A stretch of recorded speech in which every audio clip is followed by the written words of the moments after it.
As Russian missiles continue to slam into Ukraine, Kyiv has closed its airspace for commercial flights. The Indian government is making alternate arrangements now to airlift the stranded nationals out of the conflict zone. This after a special Air India flight returned mid-air as the Ukrainian airspace was shut down. New Delhi's mission in Kyiv has reached out to Indian nationals and assured them that the embassy remains open. And in view of the crisis, New Delhi has expanded its control room and is now operating around the clock. There are nearly 20,000 Indian citizens studying in Ukraine, mostly medicine. In its latest advisory, New Delhi urged the Indian nationals in Ukraine to stay in bomb shelters as Kyiv warned of a second round of Moscow-ordered airstrikes. New Delhi has urged Indians stuck in Ukraine to stay calm and has assured them that they are working towards their safe return. In a letter to the Indian nationals stuck in Ukraine, New Delhi's ambassador to Kyiv has urged the citizens to stay indoors. That's the letter on your screen. And amid the rising security threat in East Europe, the ambassadors of the G7 countries and Kyiv held a solidarity meeting in New Delhi as well to express their solidarity to the people of Ukraine and to exchange information on Russia's quote-unquote unjustifiable military aggression. Let's go straight across now to our principal diplomatic correspondent, Siddhant Sibul, who has been tracking all those developments. Siddhant, get us up to speed with the latest and the measures that India is considering when it comes to bringing back those Indian nationals from Ukraine. Well, since the situation has taken a very dangerous turn, New Delhi is, of course, monitoring the situation. There are 20,000 Indian nationals. And what happened earlier today was a lot of Indian students particularly gathered near the embassy because they were feeling scared. And now the embassy, what they have done is find a safe shelter and they are being stationed here.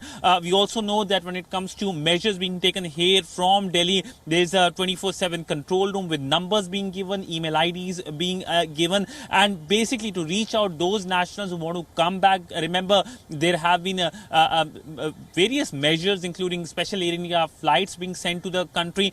In fact, today one such flight was to go to the country. It was diverted mid-air and returned back to Delhi because of the closure of the airspace. But New Delhi continues to monitor the situation and is now trying to find an alternate route, especially perhaps a land route via Poland, because this is something that has been an option which Western countries have been exercising. So that remains a big focus. For that, India needs to coordinate with the regional countries. And we must understand that this has happened in the past as well. Just 6 months ago, when Afghanistan and Kabul fell to Taliban rule, New Delhi, of course, used this option, coordinated with the international forces there, and of course Tajikistan as well. There are no international forces in this case, so that makes the situation much more tougher.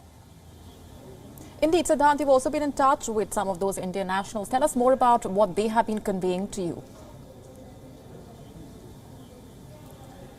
Well, I have been inundated by messages and calls and videos of these Indian nationals. I have been in touch with them for months now. Initially, they didn't care much about the situation, but as the situation deteriorated, there have been constant stream of messages. In fact, earlier today, there were few Indian nationals who even were present at the airport. They were waiting for the Air India flight that was supposed to take them back home to India. But of course, they were asked to go back home. Many of them have taken shelters when it comes to their friends and, of course, shelters that the Indian mission has been talking about. So they have been expressing worry and hoping that soon some kind of contingency plan can be put in place so that these Indian nationals can come back home safely. Right. Siddhant, also tell us about the meeting that was held just a short while back in New Delhi with these ambassadors of the G7 countries coming together and expressing their solidarity and considering taking further measures and taking stock of the situation on the ground in Ukraine.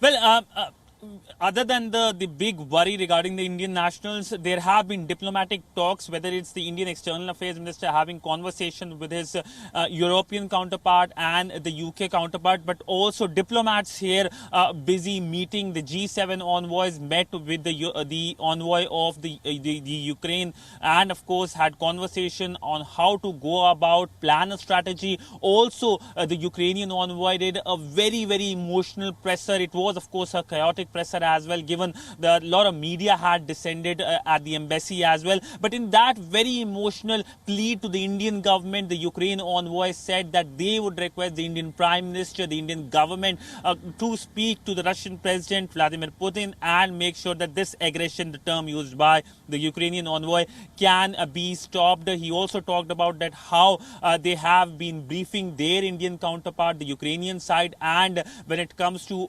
removing the barriers for number of flights, that was instantly done earlier this week, so that there can be more flights, there can be more seats, so that Indian nationals can return. So a number of diplomatic engagements happening, but this is a very initial state in what has happened today. Clearly a very dramatic day, and its reverberation can be heard across all the major capitals of the world, including here in Delhi.